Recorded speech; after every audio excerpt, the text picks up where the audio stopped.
Bapak dan Ibu guru yang saya hormati, alhamdulillah pada pagi hari ini kita sempatkan untuk berkumpul dalam rangka menyamakan persepsi kita, menyamakan pemahaman kita terhadap apa yang dinamakan pembelajaran paradigma baru yang tentu saja banyak hal baru yang kita temukan di sini.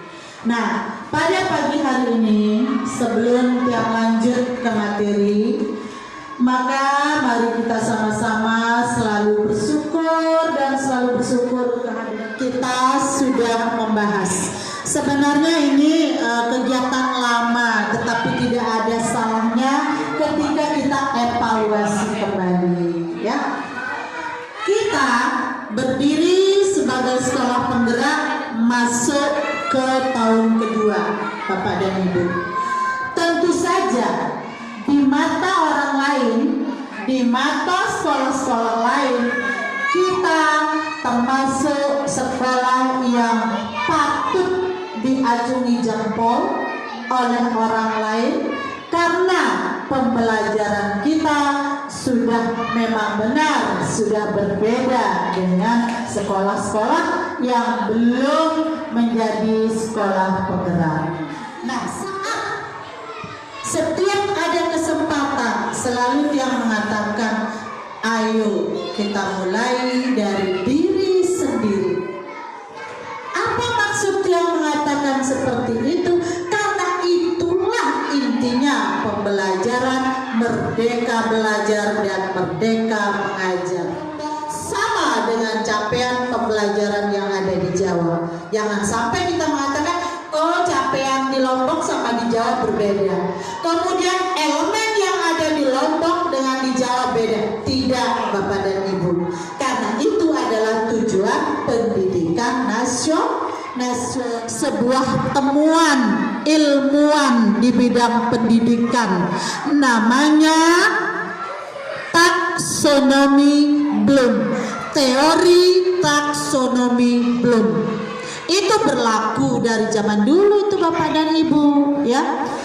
Berlaku, ini temuan orang pintar, orang yang ahli di bidang pendidikan, sehingga itulah yang dipakai sampai sekarang, meskipun ada revisinya sekarang. Nanti akan yang jelaskan belum itu ada 3 Bapak dan Ibu. Yang dimaksud 3 domain itu membagi kemampuan belajar siswa menjadi 3 domain, ya. 3 domain itu terdiri dari pengetahuan, keterampilan, dan sikap. Ini kelas jelas atau 400. Misalnya kelas 5, bilangan 1 sampai 1000. Kelas 5 bilangan 1 sampai berapa puluhan ribu ke. Kalau kelas 6 bisa saja, tergantung dari asesmen yang sudah pernah Bapak dan Ibu lakukan. Nah, ini dia Bapak dan Ibu. Bersikap, lalu kemudian di elemen aspek yang pertama misalnya penjelasan. Paham ya, nah itu paham ya. Pengetahuan, baik, tulis. Nah, saya akan secara detail sekarang. Tidak ada yang salah, tidak ada yang benar ini. Cuman kita mari padukan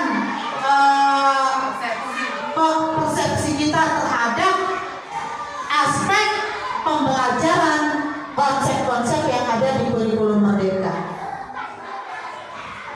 Nah, jadi Pak Budiman, capaian pembelajaran. Berarti ada 2 aspek di sini yang dia buat analisisnya sama Pak Guru. Hanya aspek pengetahuan dan keterampilan. Dan teman-teman langsung punya sikap menghargai semangat ilmuwan intelektualisme. Karya rubrik kedua, ya, dia pakai penilaian rubrik. Nanti saya akan tunjukkan mana yang dimaksud dengan rubrik penilaian ya, hasil karya, portofolio mungkin ya. Nah, itu tergantung, makanya ide-ide kreatif ini jangan terbebani, jangan tertekan oleh apa namanya yang seperti tadi jelas, oleh runut yang harus dicapai itu jangan. Yang penting intinya kita nyampe hataran aja. Ya sampai kelas 6. Ya, sumber dayanya apa ya? Mungkin boleh tulis buku, boleh tulis lingkungan alam, boleh sumber daya manusia, boleh tulis. Dia mau menampilkan. Silakan. Ayo. Mungkin ada lagi. Nah, Bu Sri bertanya, Upin bertanya, Bare apa bisa tahu? Bare tanya nyeri oleh teh terus jadi tahu ini kecewa saya. Betul. Ini Bu, pertanyaan Bu. Ya. Masalah capaian pembelajaran yang gitu kan. Ya teman datang rubrik ini baru analisis doang. Jadi, Ya. bukan sekarang saja Bu, dari dulu sering yang dengar Ibu ini kan masih yang bingung nih masalah capaian pembelajaran mengatakan bahwa di CP itu supaya selesai dari kelas 1 sampai kelas 6 kami. Sementara kan di CP itu ada fasenya A, B, C. Artinya kalau tidak fase A, otomatis kelas 1 dan 2 itu harus menyelesaikan CP-nya maksudnya. Nanti di fase B-nya itu lagi 3, 4 harus menyelesaikan antara kelas 3 dan kelas 4. Baru dia ke fase C harus selesai dulu fase B-nya maksudnya. Bukan berarti kan maksud yang Saya paham. Stop, saya sudah paham. Gini, di dalam tujuan pendidikan nasional dari kelas 1 sampai kelas 6 elemennya sama, CP-nya sama. Dan berapa elemen coba bacakan saya? Bacakan saya berapa elemen? Cukup untuk agama saja dulu, nggak usah. Atau sebelumnya jangan bacakan dulu CP bahasa Indonesia. CP umumnya dulu, CP Ya, CP umumnya. umumnya yaitu mengenai elemennya yaitu 5. Umumnya dulu, bahasa-bahasanya seperti apa? Nah, sekarang kita cek di fase B maksudnya ini CP-nya ini. Oh ya. Apakah sama Kita mulai dari atas Eh, baca. Iya. Bapak lihat dulu kesimpulan. Di sini kita lihat CP secara umumnya itu Ya, secara umumnya di sini dikatakan peserta didik memiliki kemampuan berbahasa untuk berkomunikasi dan bernalar sesuai dengan tujuan kepada teman sebaya dan orang dewasa di sekitar tentang diri dan lingkungannya. Peserta didik menunjukkan minat serta mampu selanjutnya yang pertama yaitu kompetensinya yaitu bersikap menjadi pendengar. Pendengar ini sama artinya dengan mendengar.